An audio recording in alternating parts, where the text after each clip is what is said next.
Yeah, hi Tim. So welcome back to my channel. So now we would like to start implementation of this DevOps project. So before going to implementation, just we need to understand the architecture design. Okay. First of all, you need to understand the current blueprint of your application, and you need to understand the current scenario. After that, you need to understand the your application architecture and target architecture. Okay. So, so current application architecture is nothing but this is your application, main application, and current architecture is your application is a traditional architecture, right? This is the traditional architecture. Right now, you need to go to target architecture. This is the target architecture. You need to moving your complete application to cloud platform. Okay, you need to containerize your application.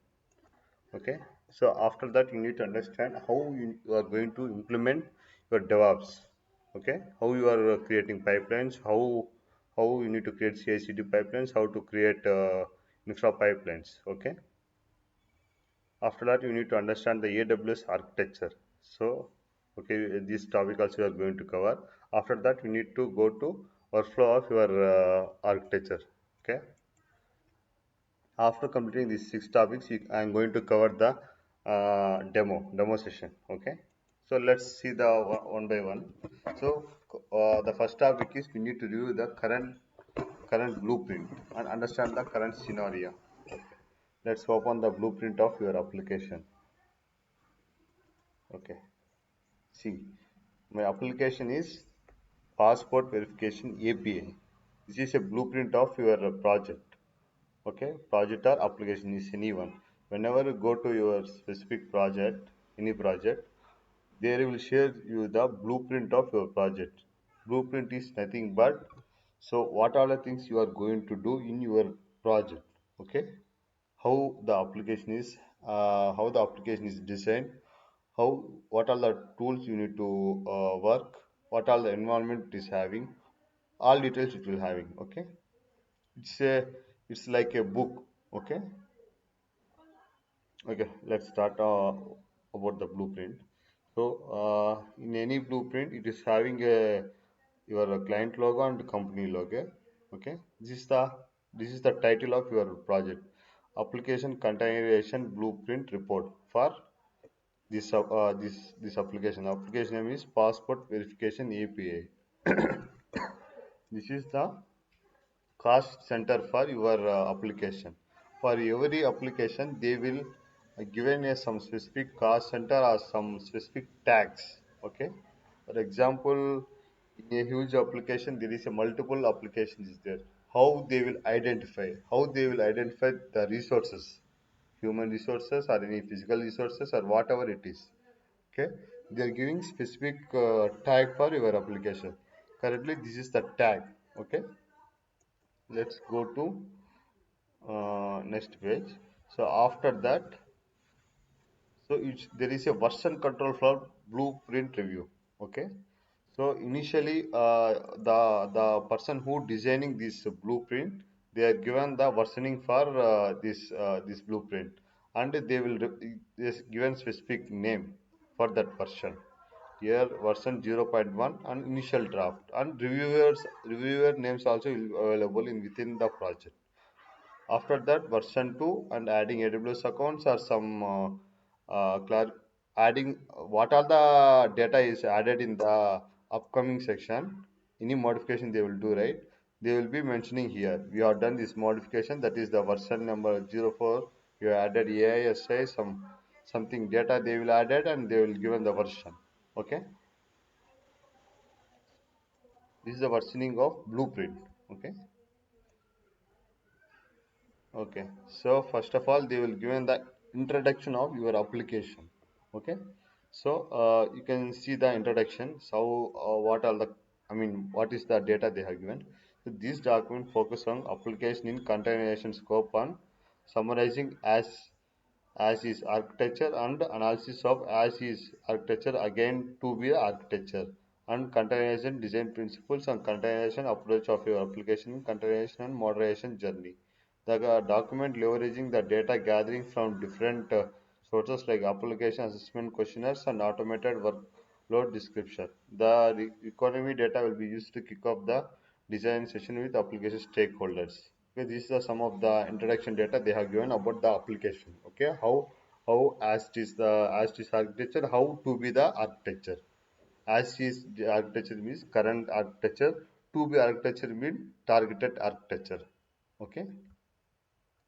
After completing the architecture, here you are starting the application profile summary.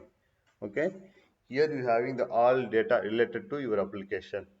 So application profile containing the details are planned or targeted for containerization. Okay, application name you will having system code. There is a system code, app code, some tags they have provided for this application.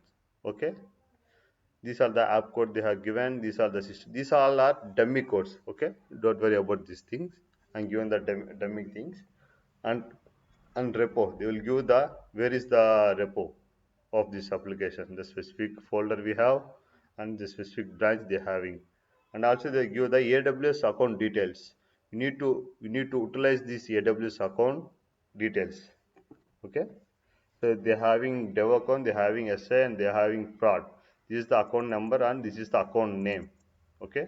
So you need to log into this account and this account. You need to deploy the resources in this specific account only. Okay. The same the ROSA server also we having the ROSA server name, SI and prod, and application manager. Application manager details also we having, and the cost center for this application, and the application description. This application will be served as a API for main application. Okay. So this application profile contain the tags which is also used as a resource grouping for your application in the AWS or ROSA. So they have given the tags, right? This code, app code, cost center. These tags you can utilize in anywhere in the sense you can utilize as a labels in ROSA, or you can use as a tags in AWS infra. Okay, wherever you can use as a environment variables also. Okay. Okay, go to next page. So server environment, existing server details. So we have one specific server, right? One specific architecture, right? I have already told you. So current, yeah, yeah. Currently, this is the traditional architecture they are designed. So they are having multiple servers. These all details. This is the source. Actually, this is the source, and we are targeting. This is the target. This is the source. So we are moving from source to target. Okay. So here they have covered source. Yeah, source detail in the sense source is nothing but the server details, the environment details, the package details, all details it will be having. Okay, you can see that this source server contains the details like server id, server name, credentials, app server environment, dev si prod, role, os, software install, etc, web server, database server. Okay, so it's nothing but, for example, they having one server details like server name, they having server credentials. Okay, these are all the things they will mention in this section. Existing server details and target server details. Okay, so actually they are, I don't have the existing details, so that purpose I have just mentioned this name. Okay, so targeted server details means it will be like this. Okay, this is the namespace. We need to deploy our application in this current namespace. This is the DNS name for that application. For dev you need to utilize for specific images. For SI you need to use the specific images. For prod you need to use the specific images. Okay, right? So we having our helm charts. We need to deploy this in a dev account with the help of a specific images. Okay, we need to tag these images. Okay, this is the target server details. So after that, so now upstream and downstream dependencies. So as you know that, right, this is the API. There is a something upstream jobs is there. Upstream jobs in the sense some of the applications will if some application job will be run, then only some downstream job should be will be going to run. So that wise, like that, there is a dependencies, some upstream dependencies and downstream dependencies of your application is there. So that details also you need to require. So upstream dependencies is passport create request API. As you know that I have already told you application architecture. Yeah, this is the application architecture. So current creation API is the upstream job, and passport creation is the downstream. Okay, downstream API. Okay, these are downstream APIs. These details also we need to mention here. Why? Because while designing and while integrating, these all details you need to require to flow your application from one API to another API. These all details you need to require. In this section, you need to give the upstream job details and downstream job details. Okay, if required, you need to give it.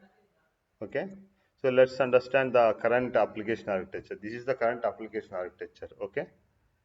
This is the main application. We having the passport verification API. This passport verification is API is having the load balancer. From the load balancer, we having the two web servers, Java server. From there onwards, we having the MySQL data. User data is storing in MySQL.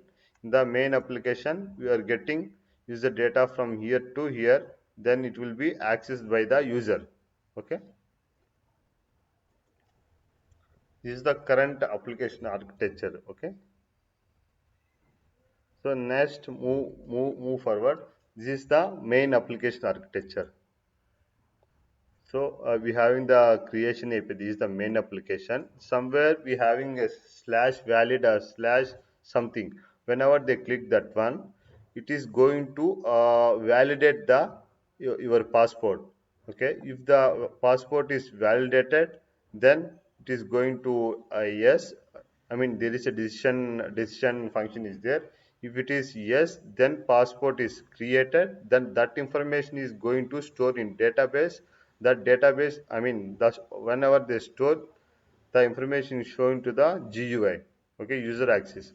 You will get the access and you can able to see the page. So if the passport credential is no, then again it will go to back to the verification API. If the verification is yes, then again it will go. User is going to store in the database. You can able to see. If the password verification is failed, then it is no and cancel API. Then it will be some different page you can able to see. Okay, this is the application architecture. These are the these are all our upstream jobs. These are all our downstream jobs. I having the only this API information. Okay, this is the current application. I mean architecture. Okay, this is the workflow. Okay. So here you can have the source server utilizations. Like we have a traditional architecture, right? There you have using multiple servers. So based upon these server utilization details only, we need to calculate the utilization of our targeted architecture, right? We need to design based upon this one only. Okay. So current server CPU utilization is the passport API is utilizing this number of some metrics they have set it. Okay, this memory utilization also memory utilization, disk utilization, these are the some parameters they are set it in the server. Okay, and they will use some usage metrics, application transaction rate and database transaction rate. Based of this transaction rate, they will be adding the capabilities in the network load balancer. Okay, this is the source server utilization details. And just moving forward, so next go to target architecture. So target architecture is nothing but we have only one pod. One pod we need to deploy in a specific namespace, and we need to utilize the these technologies Java, Spring Boot application, database and base image is Linux and technologies. These are the technologies we need to use. Okay. is a target analysis, target environment, and we need to select the what are the cloud cloud containers analysis. You need to go for cloud tier 2.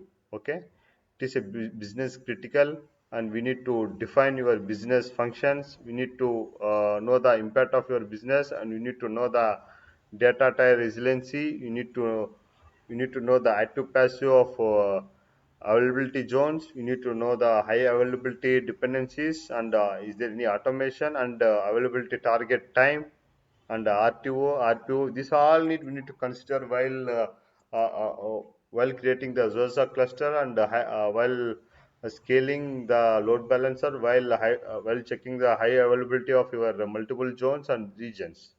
Okay. This is common in cloud environment. Wherever you go, you need to check the based upon your uh, application risk. You need to select. So if your application need 99% availability, then you go to cloud type 3 option. Okay. So hours to respond for your support is up to 24 hours, days to weeks up to 4 hours, zero, nearly zero. So immediately they need to respond.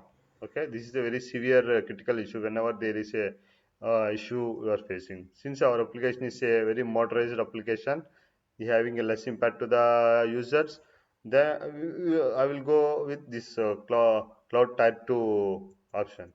Okay.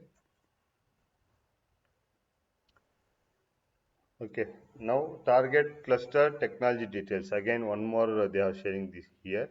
So you need to use this DNS name. You need to use this production.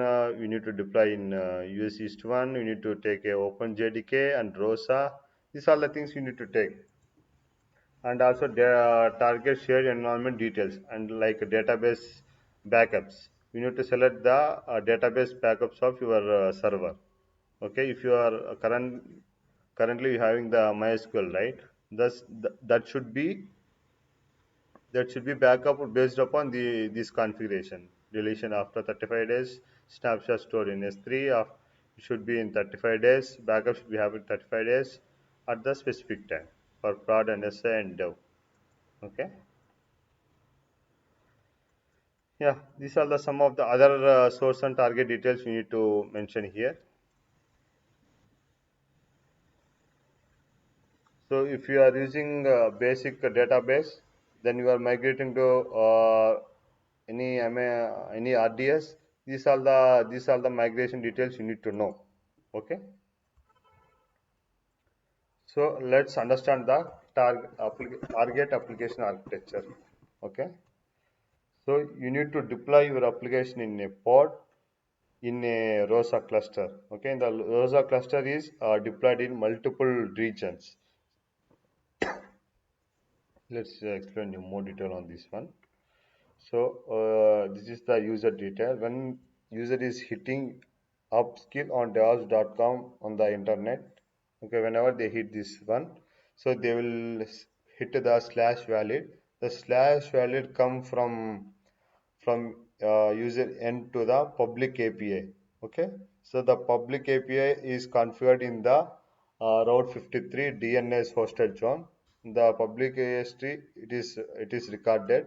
The public API is integrated with the ROSA NLB.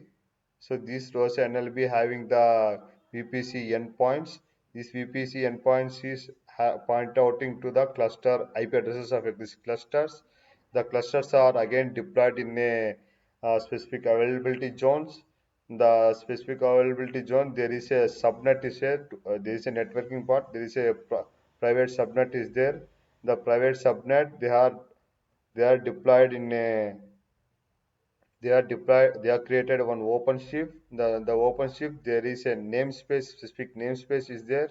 The specific namespace they are deployed in the pod. Okay, like this, if there is any downtime in a specific availability zone, then automatically load will be balancing from other zone. Okay, internally there is a auto scaling is happening in the ROSA. And okay, So this auto scaling is controlling by the ROSA NLB. Okay. If you have a multiple cluster, then no, ROSA NLB is load balancing. Okay. This is the workflow. So you just try to understand the description. So upskill.com is a main application and password verification is a API. When a password API is hit by the client, then Route 53 resolves the right DNS. Okay. In this domain, we are just skipping the Route 53 part. We have customized our API entry. Okay, this API entry, we have this API, right? We need to customize in the private one actually, but currently I don't have. We need to create a domain, specific domain by paying some amount. We need to create that domain. So I don't have that domain, so I'm using the public API. In generally, we need to use the private API only. So this private API not able to access by the user. So current in this scenario, I don't have domain, right? So that I'm using public API. Okay. So this public API is routing. Public API is routing. Testing. Okay.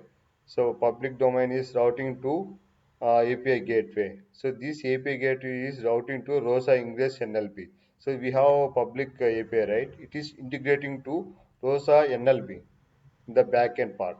So, okay. In the same VPC, we are connecting the same VPC.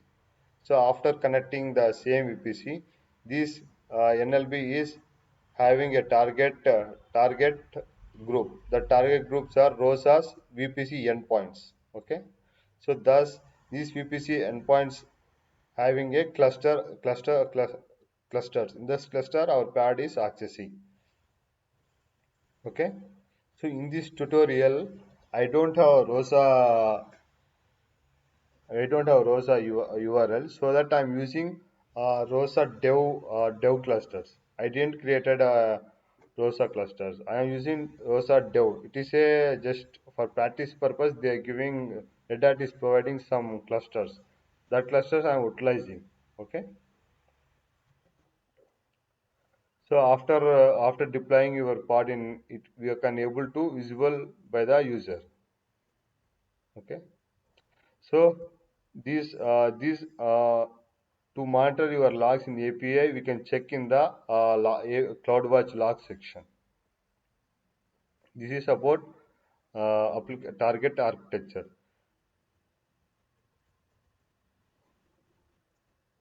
Okay, let's see the key assumption. We need to use the DevOps pipeline. We need to use the GitLab CI.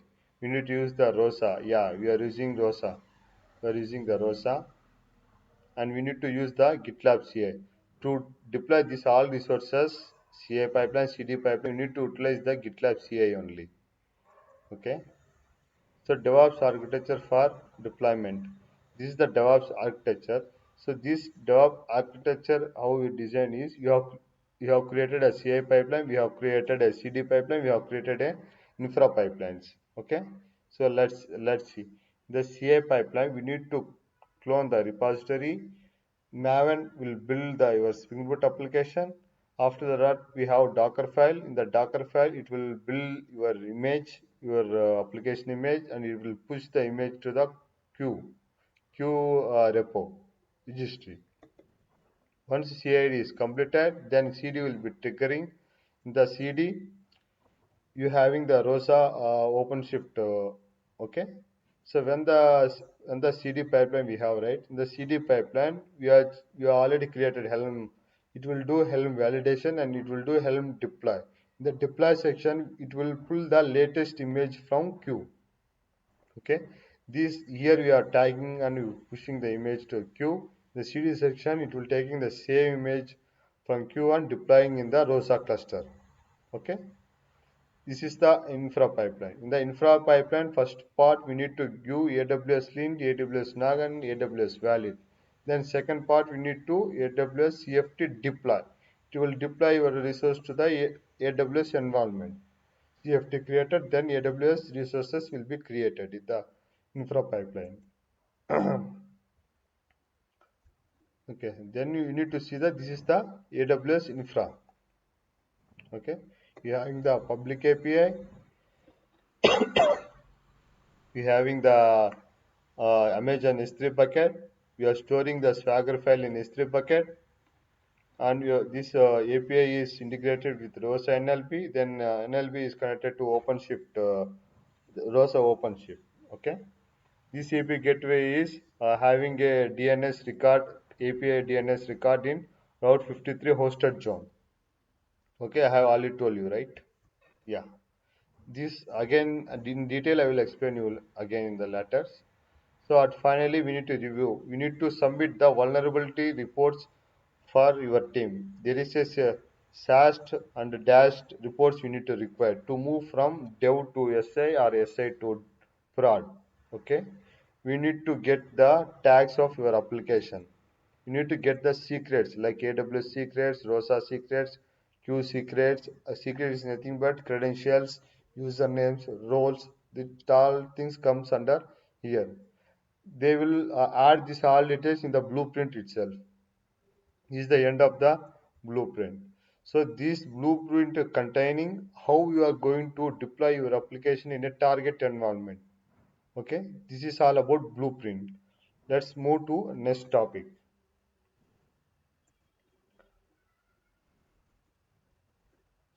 And currently we have completed our blueprint. So these all topics also we have already completed. But again I will explain you one more time. This all topic individually. Okay, thank you. In the next tutorial, we are going to discuss on these topics. There is a one short discussion on each topic. Okay. After that, we are going to check the implementation demo.